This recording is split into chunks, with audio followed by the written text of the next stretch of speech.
Bonjour, je suis Charlotte Caspar, Wagashi Shokunin. Alors, qu'est-ce que c'est un Wagashi Shokunin? C'est un pâtissier spécialisé en pâtisserie traditionnelle japonaise. J'ai découvert la pâtisserie japonaise quand j'avais 18 ans et je suis partie il y a 10 ans au Japon, à Tokyo, apprendre les bases de la pâtisserie japonaise.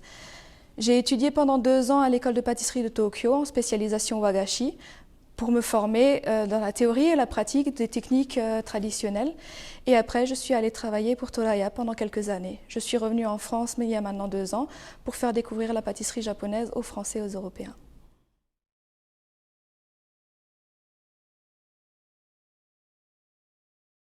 Aujourd'hui, je suis venue vous montrer comment on fait des rakugan. Les rakugan, c'est ces gâteaux-là.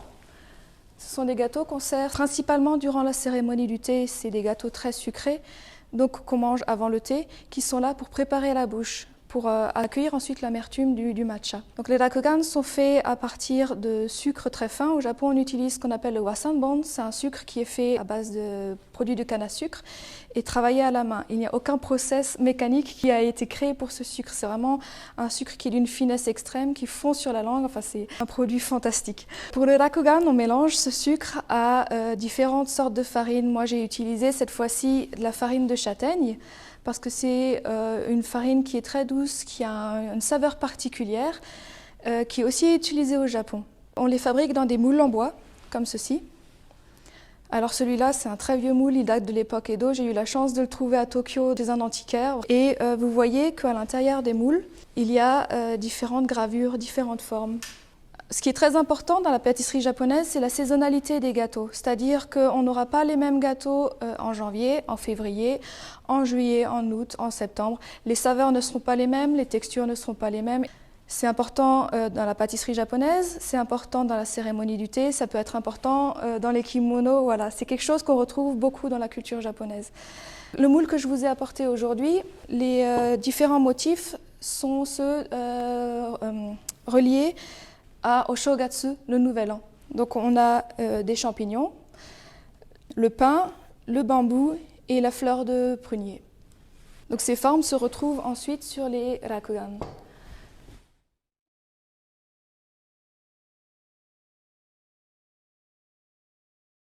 Donc pour les outils que je vais utiliser aujourd'hui, à la place des casseroles en cuivre qu'on utilise au Japon, en France j'utilise cette terrine à couscous. C'est à peu près le même design, il faut que ce soit plat et très très large pour pouvoir bien travailler le sucre et la farine dedans après. Donc le moule que je vous ai présenté et cet ustensile qui sert à tapoter le moule pour pouvoir ressortir le sucre une fois qu'il est moulé. On a aussi des pinceaux très particuliers en crin de cheval.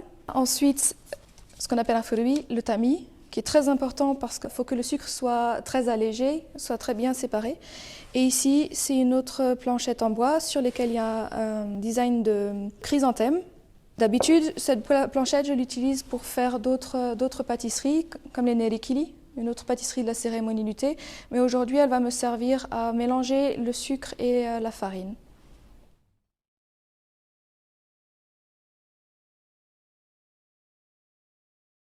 Pour les rakugan, je commence par préparer le sucre. Alors comme en France, il est très difficile de trouver du sucre wasanbon. À la place, j'utilise ce sucre glace qui, au niveau de la texture, est à peu près pareil. La qualité n'est pas la même, évidemment. Le wasanbon, comme je l'ai dit plus tôt, c'est vraiment un sucre extrêmement fin qui est travaillé pendant des heures et des heures. C'est vraiment la force du fabricant qui fait la qualité du sucre. Le wasanbon est un sucre, quand on le met en bouche, il fond sur la langue. Il a un goût vraiment extraordinaire et une texture unique au monde. Le sucre glace, c'est presque une pâle comparaison. Je dirais presque que c'est dommage de l'utiliser, mais c'est quand on n'a pas d'autre chose, voilà, on se débrouille avec ce qu'on a. Ensuite, donc, mon sucre glace, je le prépare au milieu de ma terrine et je rajoute au fur et à mesure ce qu'on appelle nekisui. Nekisui, c'est moitié sucre, moitié eau, et j'ai fait fondre sur le feu légèrement. Donc je rajoute au fur et à mesure.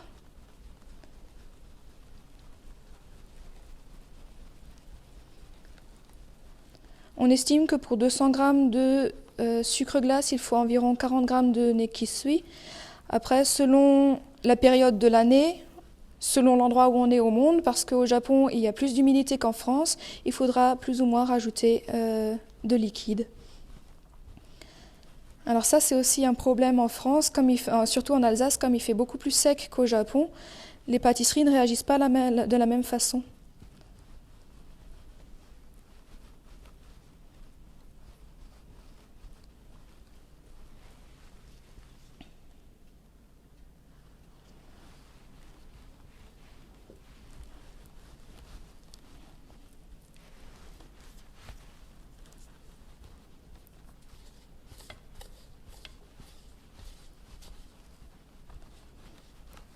Voilà, c'est à peu près la texture que je veux avoir à la fin. Donc pour ramener le reste, je vais rajouter encore un tout petit peu de liquide.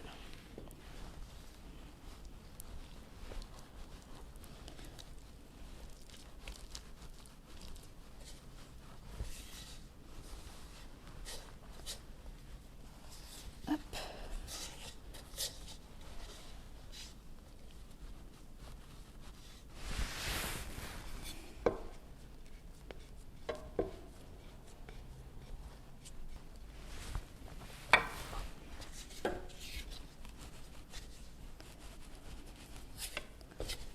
Voilà, donc j'ai une pâte de sucre là qui est bien mélangée. Tout le sucre est bien remis ensemble. Je vais rassembler tout ça au milieu. Voilà. Et maintenant par-dessus, je vais rajouter la farine de châtaigne en la tamisant.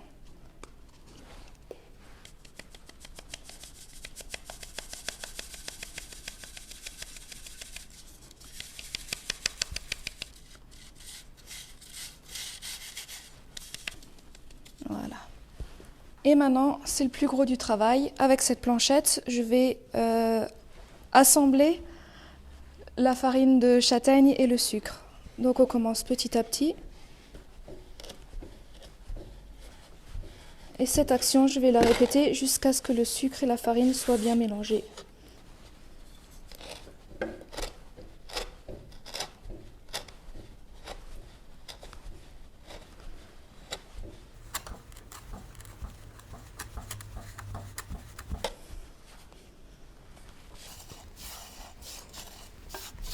Alors c'est un travail qui demande de l'endurance parce que je sais qu'il y a certains pâtissiers qui passent des heures à faire ça pour être sûr que le sucre et la farine soient bien mélangés, soient bien imprégnés. Et moi je vais le faire jusqu'à ce que ce soit idéal.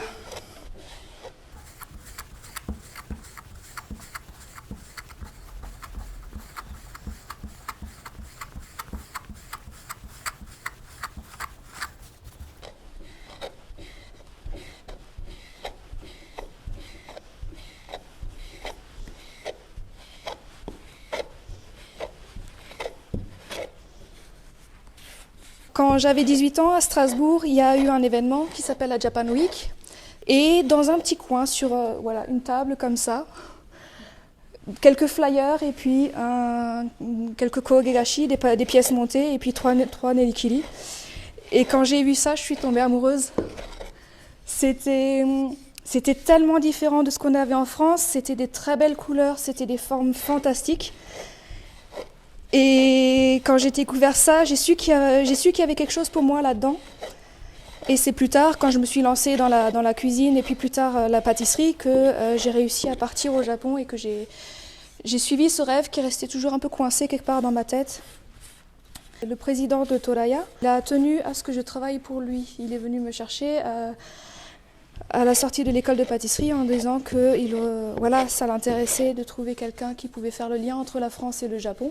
Toraya, c'est une institution au Japon. Toraya, c'est quand même la plus ancienne entreprise de wagashi du Japon. Toraya a une histoire avérée de 700 ans au minimum. C'est-à-dire qu'ils ont des documents qui prouvent l'existence de Toraya jusqu'à 700 ans en arrière, en se disant que probablement c'est beaucoup plus.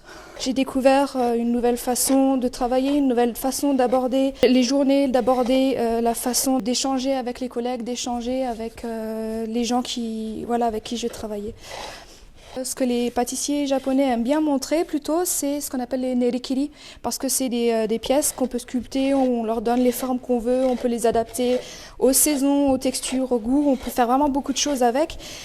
Et je me suis dit, peut-être que les gens commencent à connaître un peu ce que c'est les nerikiri, on peut leur montrer autre chose.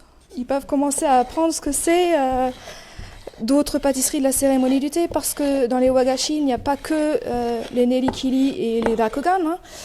La pâtisserie japonaise est très diverse. On a des mochigashi, on a des nagashigashi, on a des mushigashi, des yakigashi, on a plein de choses.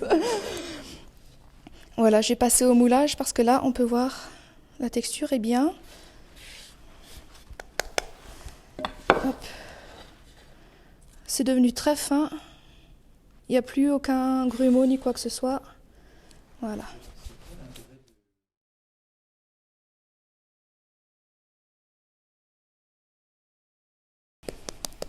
Donc dans ce petit tampon, j'ai mis ce qu'on appelle katakuriko au Japon, c'est-à-dire de la fécule de pomme de terre.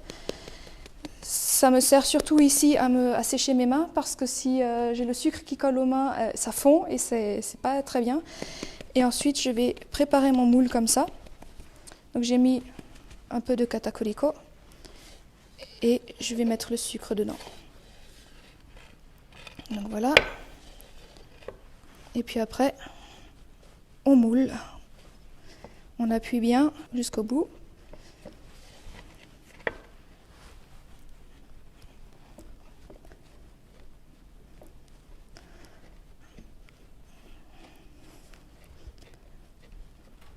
Voilà.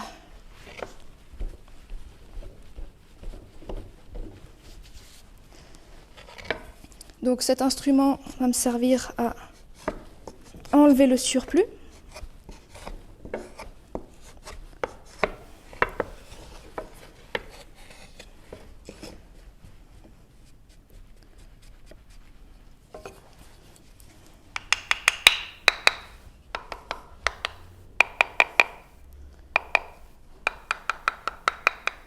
Donc là, je suis en train de décoller le sucre du moule.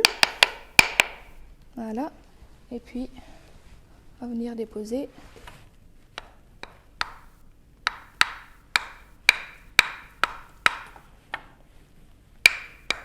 Voilà. C'est la partie la plus délicate d'émouler le sucre, parce que c'est là où, si on le fait mal, ça se casse. C'est encore le sucre, même s'il est moulé là, il est encore très friable, hein. Il faudra vraiment le passer au four et le faire sécher pour que le sucre et la farine s'amalgament bien ensemble. Et voilà, donc je répète cette opération jusqu'à ce que j'ai épuisé tout mon stock de sucre.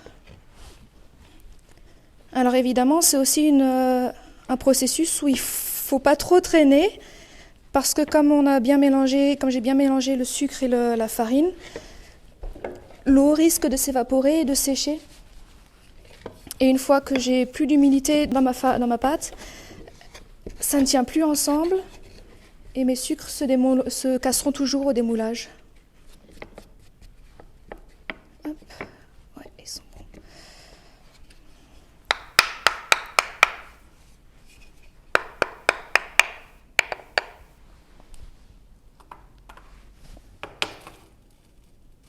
Et voilà. Et actuellement, le rakugan, on les trouve très peu dans les wagashiya au Japon. J'ai rarement vu des pâtissiers les faire eux-mêmes encore. C'est vraiment quelque chose qui est fait dans des endroits réservés au rakugan. Les endroits où on fabrique le wasanbon, c'est aussi les endroits où on les moule et où on en fait ces confiseries. Et donc, dernière étape de la fabrication, je mets mes rakugan au four à sécher pendant 4 heures à 45 degrés environ. Hop.